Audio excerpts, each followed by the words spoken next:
가장 소중한 것은 무엇입니까? 좀 다르게 질문을 해보겠습니다.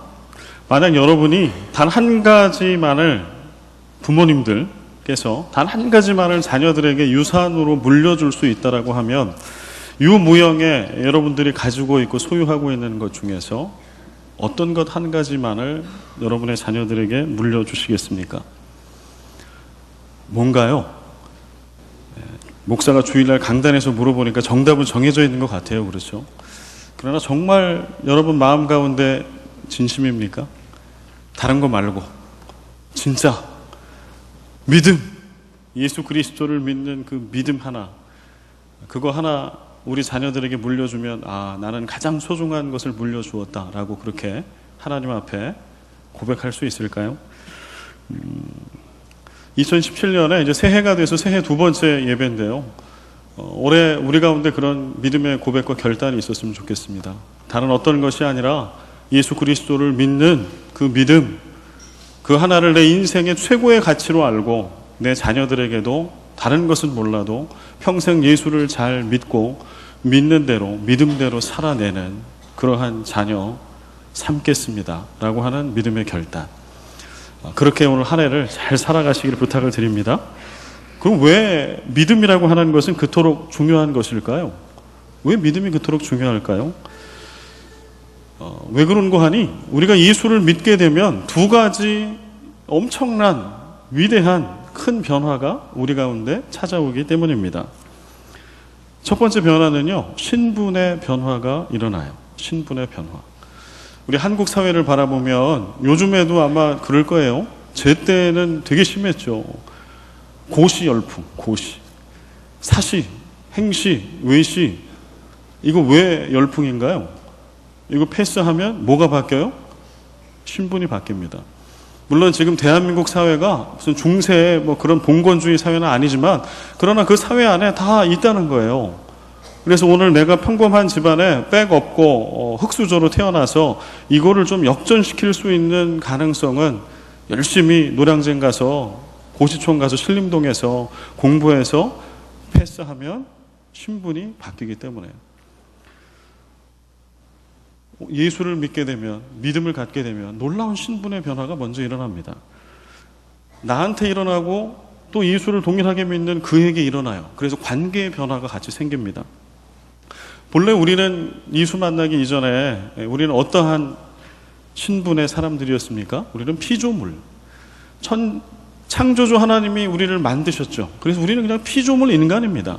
하나님이 만드신 그런 피조물 인간이죠. 근데 우리가 예수를 믿게 되면 우리의 신분이 바뀌어요. 뭘로 바뀌나요? 하나님의 자녀가 됩니다. 하나님의 자녀. 피조물 인간과 물론 하나님의 형상을 담고 있으나 하나님의 형상을 담고 있어도요, 예수 만나기 이전에 그 관계가 그냥 피조물 인간까지예요. 그런데 예수를 만나고 믿게 되면 바뀌어요. 하나님의 자녀로 바뀝니다. 두 번째 변화는요, 존재의 변화가 일어납니다. 존재의 변화. 창세기 4장에 보면 에노스라고 하는 한 사람이 등장합니다. 그때부터 여호와의 이름을 불렀다라고 성경은 쓰고 있는데요, 에노스라고 하는 뜻은 죽을 수밖에 없는 존재라고 하는 뜻을 가지고 있어요. 그러니까 본래 인간의 존재는 뭐예요? 예수 만나기 전에 우리의 존재는 죽을 수밖에 없는 존재. 누구나 다 죽을 수밖에 없는 한계를 다 가지고 있어요. 그런데 예수 그리스도를 만나고 믿어요? 그럼 어떤 존재로 바뀌어요? 믿는 그 순간에 영생을 살아가는 존재로 바뀌어요. 죽을 수밖에 없는 존재에서 영원한 생명을 살아가는 하나님 나라의 시민으로서 존재가 바뀝니다. 이 세상의 다른 어떤 것을, 우리들이 소유하고 있는 다른 어떤 것을 가지고 이러한 신분의 변화와 존재의 변화를 이렇게 엄청나게 바꿔버릴 수 있는 내 자녀의 미래를 뭐가 있을까요? 다른 어떤 것으로 그렇게 바꿀 수 있을까요? 없습니다. 그래서 믿음이 가장 소중합니다.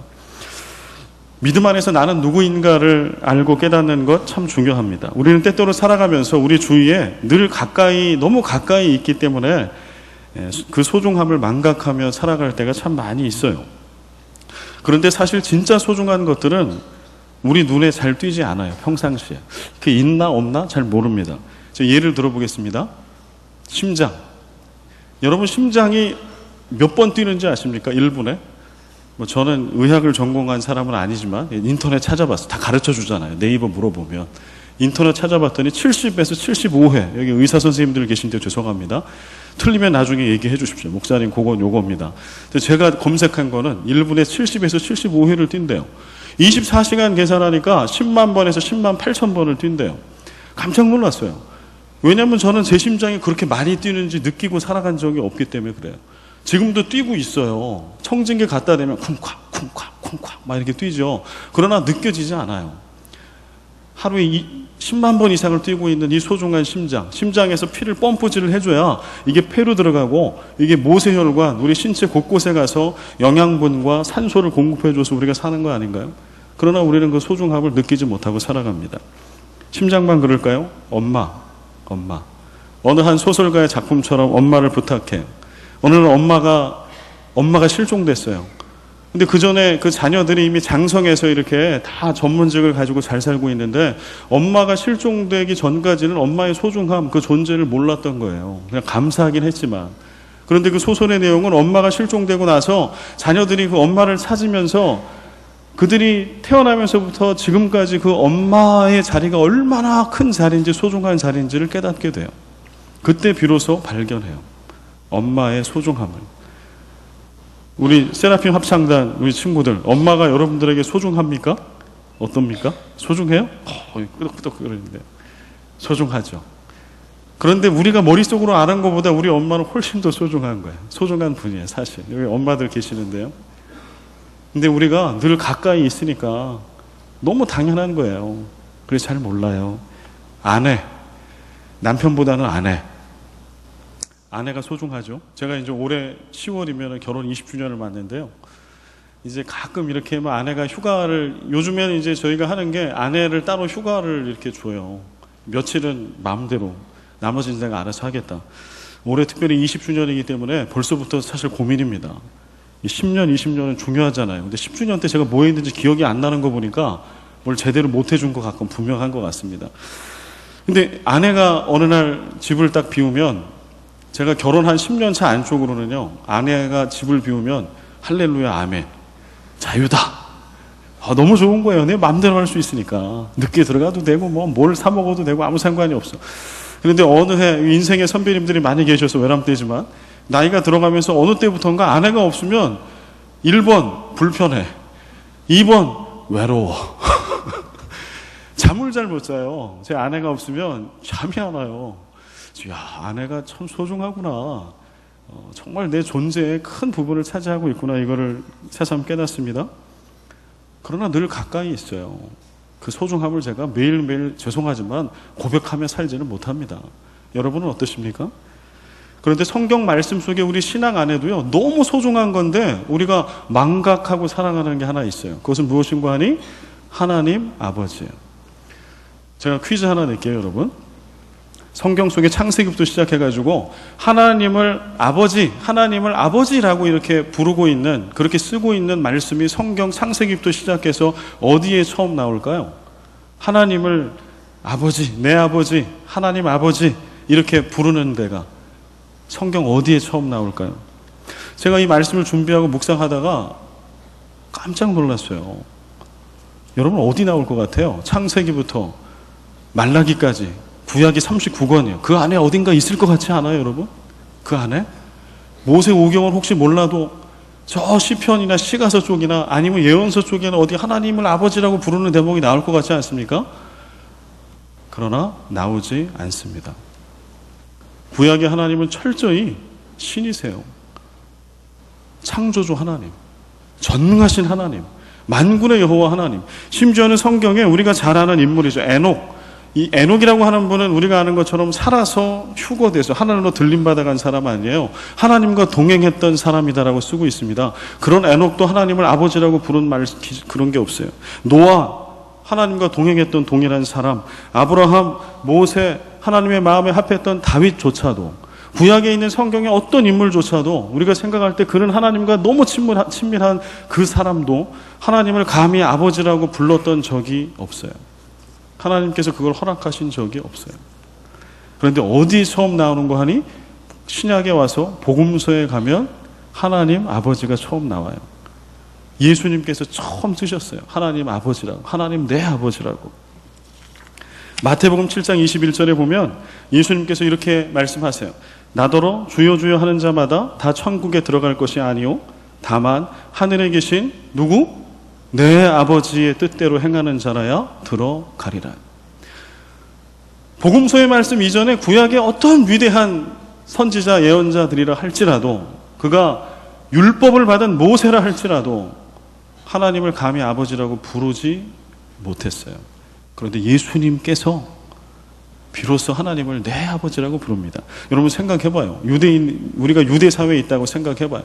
수천 년 동안 하나님을 아무리 뛰어난 그런 선지자, 예언자, 조상도 아버지라고 부른 적이 없는데 어떤 젊은 청년이, 근본도 잘 모르는 저 촌동네 출신 청년이 하나님을 향해서 내 아버지 이러니까 얼마나 황당했겠어요. 근데 예수님은 분명한 의식이 있었어요. 하나님 내 아버지. 여기서 그치는 게 아니라 바로 이 하나님을 아버지라고 예수님께서 부르시고 나서 또 우리에게 주시는 말씀은, 하나님은 예수님의 아버지일 뿐만 아니라 오늘 예수 그리스도를 믿는 모든 이의 아버지가 되신다라고 성경은 말합니다. 요한복음 1장 11절과 12절입니다. 우리 같이 한번 읽어보겠습니다. 시작. 영접하는 자, 곧 그 이름을 믿는 자들에게는 하나님의 자녀가 되는 권세를 주셨으니. 아멘.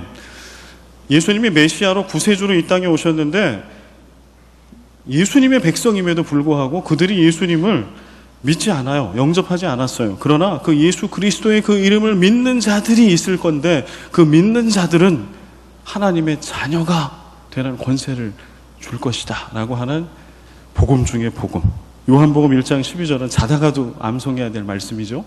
이 얘기는 우리가 예수를 믿게 되면 본래는 자녀가 아니지만 그냥 가짜 자녀인 것 같이 그렇게 행세를 할 수 있도록 해주겠다 이런 말씀이 아닙니다. 진짜 자녀가 되는 겁니다.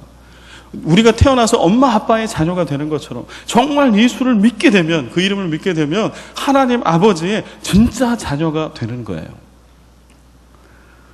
바울서신에 보면 사도 바울은 입보르처럼 이야기합니다. 아버지 하나님, 우리 아버지 하나님.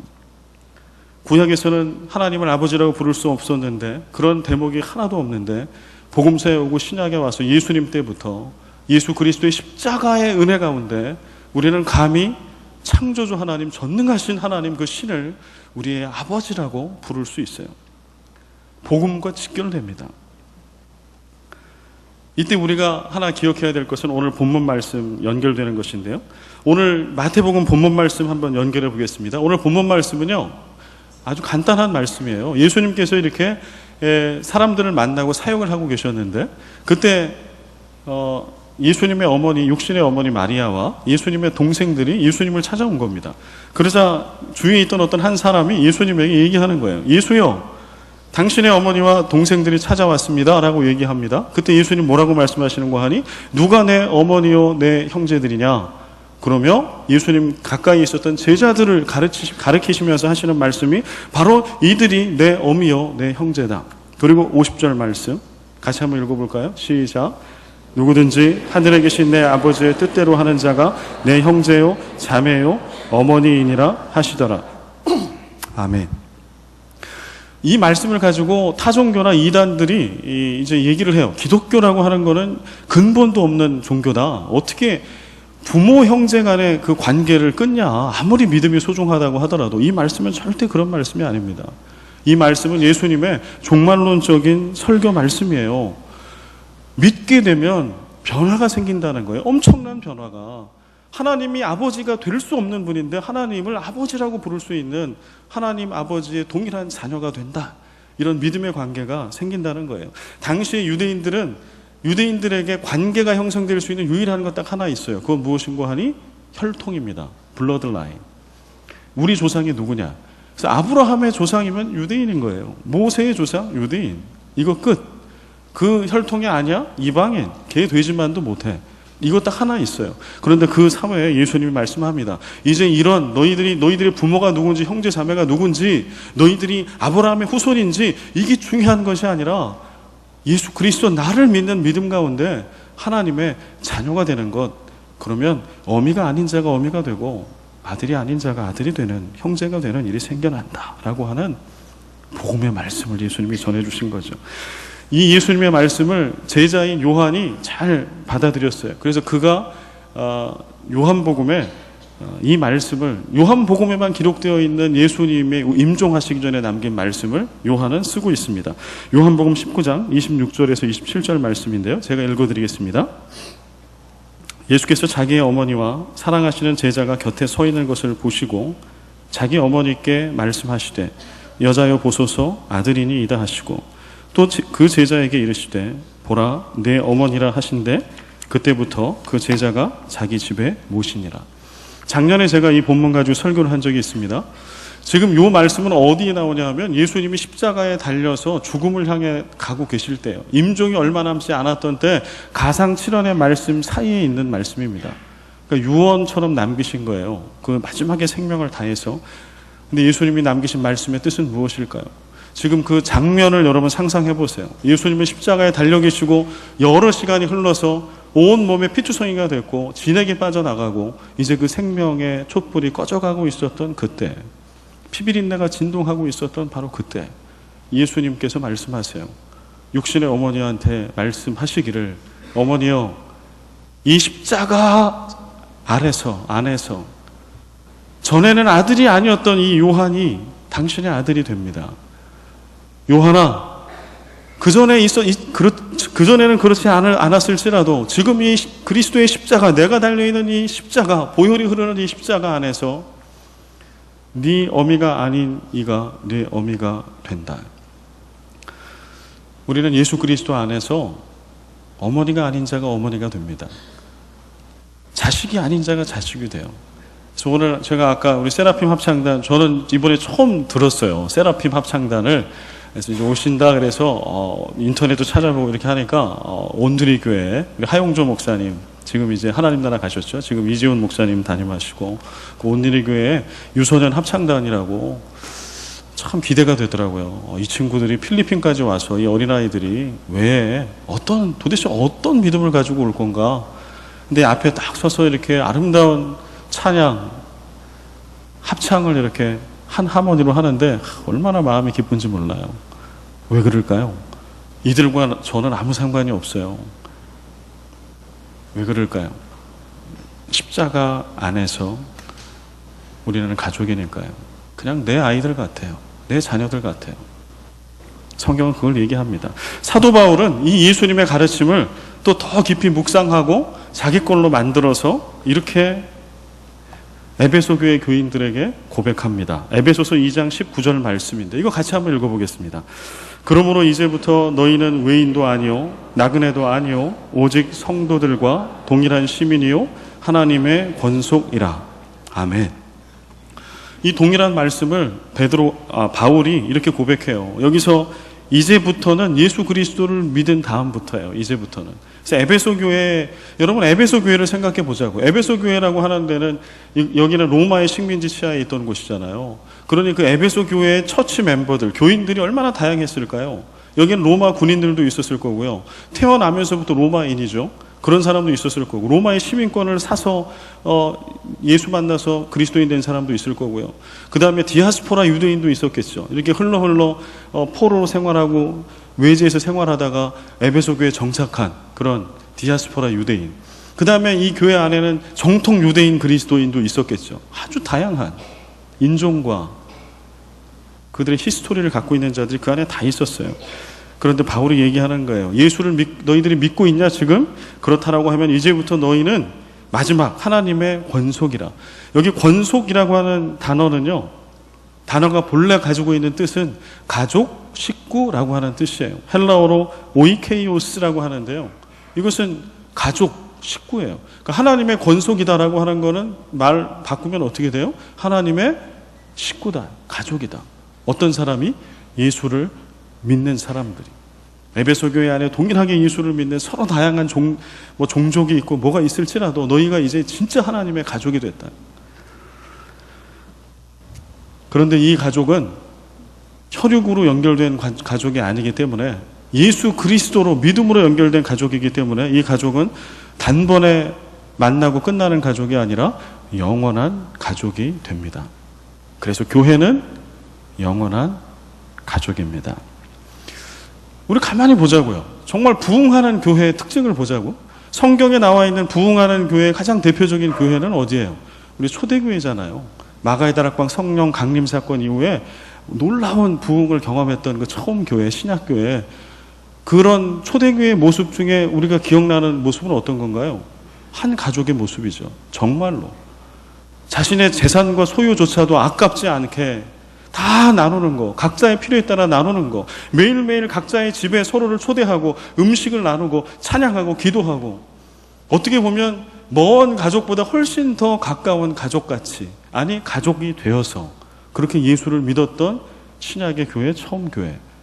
놀라운 부흥이 있었습니다. 우리 교회의 역사 속에 교회가 부흥한 교회들, 우리 온누리교회 뭐 대표적인 부흥한 교회 중에 하나죠. 한국뿐만 아니라 세계를 대표하는 그런 부흥한 교회, 부흥을 경험하고 있는 살아있는 교회의 특징은요, 그들이 가족 같다는 거예요. 남남이 아니라 한 번 모이면 가기 싫어해요. 집을 다 오픈하고요, 뭐 음식뿐만 아니라 모든 사생활이 없어요. 다 나누는 거예요. 그런 교회는 반드시 부흥합니다. 살아있습니다. 왜냐? 말씀대로, 복음대로 살기 때문에.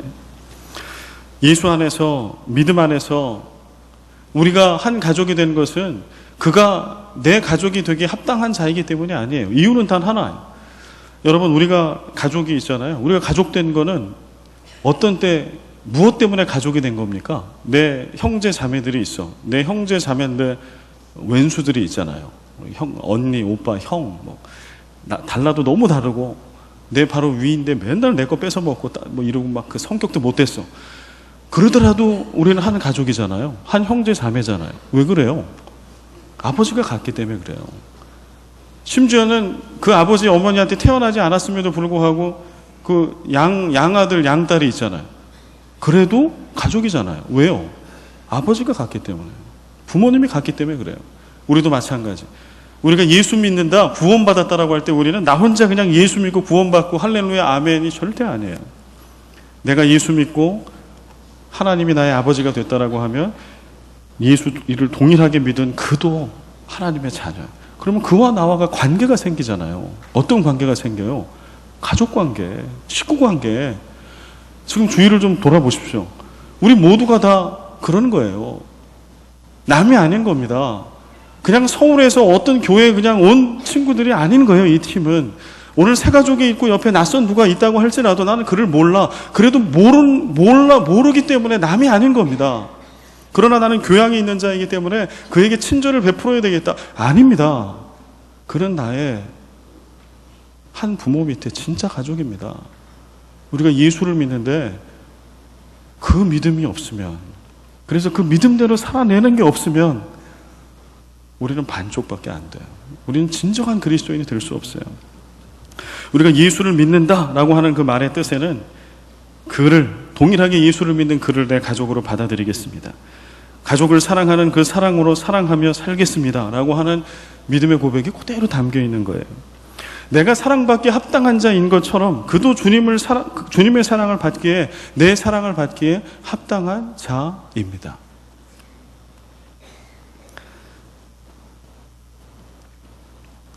사도 요한이 이런 얘기를 했어요. 아주 충격적인 얘기를 했어요. 그러나 정말 믿음의 본질과 정수를 얘기하고 있는 대목이 있습니다. 요한일서 3장 14, 16, 18절인데요. 우리 좀 이 세 절의 말씀을 우리 마지막으로 같이 한번 읽어보겠습니다. 14, 16, 18절입니다. 우리는 형제를 사랑함으로 사망에서 옮겨 생명으로 들어간 줄을 알거니와 사랑하지 아니하는 자는 사망에 머물러 있느니라. 그가 우리를 위하여 목숨을 버리셨으나 우리가 이로써 사랑을 알고 우리도 형제들을 위하여 목숨을 버리는 것이 마땅하니라. 자녀들아, 우리가 말과 혀로만 사랑하지 말고 행함과 진실함으로 하자. 아멘. 우리는 형제 사랑, 특별히 올 한 해 우리 새생명교회에 우리가 한 해 동안 붙들고 가야 될 것이 사랑과 섬김입니다. 사랑으로 교회 공동체 안과 교회 공동체 밖의 세상을 사랑하는 거예요. 이것은 말씀을 살아내는 거죠. 제가 지난주에 말씀드렸죠. 장년표, 말씀이 삶이 되며 기도가 일상이 되는 교회. 그것은 예수를 잘 믿자예요. 올해 이 표는 믿는 대로 잘 살자. 믿음대로 살자. 오늘날 교회 바깥에 있는 믿지 않는 이들이 기독교와 크리스찬들을 신뢰하지 않는다고. 왜 신뢰하지 않는다고요? 언행의 불일치 때문에. 언행의 불일치. 성경 말씀 복음은 너무 좋고 좋은 얘기로 가득 차 있으나 정작 그 말씀을 믿고 붙들고 있는 이들은 그들만 모여서 그 얘기하고 있는 거지 내가 겪어서 같이 살아보니 말씀대로 살지 않더라고 하는 거예요. 그 핵심에는 형제 사랑이 있습니다. 오늘 사도 요한은 이렇게 얘기해요. 형제를 사랑하는 자는 사망에서 생명으로 들어갔다. 말씀을 좀 띄워주십시오. 형제를 사랑하는 자는 사망에서 생명으로 들어갔다. 근데 형제를 사랑하지 않아. 여기서 형제는 예수 그리스도를 믿는 사람. 우리 교회 공동체뿐만 아니라 우리 교회 바깥에 필리핀 안에 있는 예수를 동일하게 믿는 자들, 형제. 여기뿐만 아니라 필리핀뿐만 아니라 전 세계에 예수를 믿는 자, 동일하게 형제, 자매. 형제를 사랑하는 자, 사망에서 생명으로 이미 들어갔어요. 사랑하지 아니하는 자는 사망에 머물러 있어요. 우리는 나 혼자 예수 그리스도를 잘 믿어서 믿으면 구원받고 영생 얻는다. 끝! 이렇게 생각해요. 그러나 믿음은 삶입니다. 내가 믿는데 살아내지 않은 것은 믿음이 아닌 거예요. 사도 요한은 그걸 얘기하는 겁니다. 너희가 진짜 예수를 구주로 믿느냐? 그렇다면 믿음 안에 형제를 사랑하지 않을 수가 없다. 그 두 개는 하나다. 돌아봐라. 돌아봐라. 교회 안에 사랑하는 척 하기는 참 쉬운 것 같아요. 우리는 교양이 있잖아요. 교회는 사랑해야 되는 걸 알잖아요. 특별히 같은 교회 공동체 안에 당연히 사랑하고 아껴야 되죠. 근데 저는 한 가지 더 말씀을 드리려고 합니다. 여러분, 남남끼리 연애할 때 어쩌다 한 번 만나면 싸우지 않아도 돼요. 그렇죠. 어쩌다 한 번 보면 싸울 이유가 없어요. 그래서 부부관계가 좋지 여러분 잘 안 좋은 분 계세요? 어쩌다 한 번 만나세요. 원수도 그리울 때가 있거든요. 그럼 그때 한 번 탁 만나면 그래서 좋은 시간만 딱 보내고 다시 헤어지는 거죠. 이게 뭔가 더 있고 싶다 그러면 헤어져. 그리고 또 그렇게 만나면 좋은 관계를 죽을 때까지 유지할 수 있어요. 그러나 그게 부부 맞습니까? 아니죠. 우리가 진짜 가족이라고 하면 싸울 줄도 알아야 돼요. 가짜 가족은 늘 젠틀하게 웃을 수 있어요. 그래서 이렇게 방문하는 교우들은요, 저를 한번 만나신 경험이 이제 있게 될 건데, 그러면 문용채 목사는 참 좋은 목사일 겁니다. 왜냐하면 딱 한 번 봤잖아요. 제가 여러분들에게 보여드릴 수 있는 최고로 젠틀한 걸 보여드리거든요. 그때는 제 단점을 제가 왜 보여드리겠어요? 그러나 진짜 가족이 되면 어때요? 부부가 같이 연애 아니고 같이 한 이불을 덮고 살면 볼 거 못 볼 거 방구 투구 뭐 볼 거 못 볼 거 다 하잖아요. 그러나 진짜 부부는 어때요? 나쁜 거 볼 때마다 상처 받을 때마다 실망할 때마다 보따리 싸나? 그건 부부가 아니지. 아플 때가 있어도 실망스러울 때가 있어도 둘이 해결해야죠. 그 이불 속에서 그 한 집 안에서 해결해야죠. 우리가 예수 안에 한 형제야. 싸울 수 있습니다. 싸우지 않으란 얘기가 아니에요. 오히려 싸우십시오. 제일 무서운 거는 무관심입니다. 너랑 나랑은 여기까지다. 잔인한 겁니다. 믿음이 없는 겁니다. 사도 요한은 그거 얘기하고 있는 거예요. 그렇게 살지 마라. 그건 믿음이 아니다. 오히려 뒤집고 싸워라. 포기하지 말아라. 대신에 끝까지 그를 사랑하라. 그가 예수를 잘 못 믿어. 엉뚱한 길로 가. 그러면 어떻게 해야 돼요? 혼내야죠. 가까운 사이면 패소라도 돌려놔야죠. 이제 너는 끝이라고. 이게 아니지 않습니까? 정말 우리가 사랑하는 가족이라면 절대 포기하지 않죠. 그래서 엄마하고 자녀들 사이가 좋을 수도 있지만 한참 사춘기 때는 안 좋을 수밖에 없어. 왜냐하면 엄마는 너무 사랑하니까 그 아이를 포기할 수가 없어. 그러니까 잘못할 때마다 얘기해야 돼. 때때로는 초단을 아끼지 말아야 돼. 진짜 가족이에요. 우리가 예수 안에 진짜 가족이 되려면 그렇게 돼야 합니다. 오늘 요한일서 말씀은 어디까지 형제를 사랑해야 하는가? 형제 사랑은 어떻게 사랑하는 게 진짜 사랑이냐? 16절에 씁니다. 목숨을 버리는 것이 마땅하도다. 어떻게 사랑해요? 젠틀하게 만날 때마다 그냥 싹 한번 웃어주면서 이거 아니라고. 어디까지? 목숨을 내어줄 때까지 거기까지 사랑하라는 거예요. 그게 진짜 믿음 안의 가족이다. 2017년 말씀을 맺습니다. 새해 여러분 하나님의 말씀을 검증해 보십시오. 2017년은 우리가 들은 말씀, 믿은 말씀을 한번 살아내보자고. 그게 진짜 맞는지. 그리고 그렇게 살 때 정말 예수 안에 그가 진짜 내 형제야? 가족이야? 아닌 것 같은데요? 그러나 진짜 가족으로 받아들이고 살아보자고요. 그렇게 해보자고. 어떤 변화가 내 안에 일어나는지, 어떤 변화가 그 안에 일어나는지, 어떤 변화가 우리 찬양대 안에 일어나는지, 어떤 변화가 장로회 안에, 권사회, 안수립사회 안에, 오바다회, 에스더회 안에, 종직회 안에 일어나는지, 여러분 16개의 마을 안에 일어나는지, 우리 교회 학교 5개의 교회 학교 부서 안에 일어나는지 한번 검증해보자. 말씀이 맞네요. 아멘이네요. 이 말씀을 내가 왜 살지 못했을까요? 여러분 올 한 해는 그런 한 해입니다. 아멘으로 받은 그 말씀을 검증해보고 그렇게 믿고 살아내는 거예요. 그럴 때 우리 가운데 어떤 일이 있는지 우리 형제사랑 프로젝트 1탄, 제가 이렇게 명명을 해봤는데요. 형제사랑 프로젝트 1탄. 받은 오늘 말씀 마음에 새기시면서 여러분 이제 실천사항을 적으세요. 내 진짜 가족이 누구지? 믿음 안에서 잊혀졌던 가족들의 이름을 적고, 내가 올 한 해 그를 위해서 목숨을 내어주기까지 나는 무엇을 할 수 있을까? 적으십시오. 그리고 실천하십시오. 연말까지 살아내십시오. 그리고 어떤 변화가 있었는지 메모하십시오. 내 안에, 그 안에, 우리 공동체 안에. 저는 올 한 해가 벌써 기대됩니다. 놀라운 일들이, 이 성경 안에 있는 역사들이 일어날 겁니다.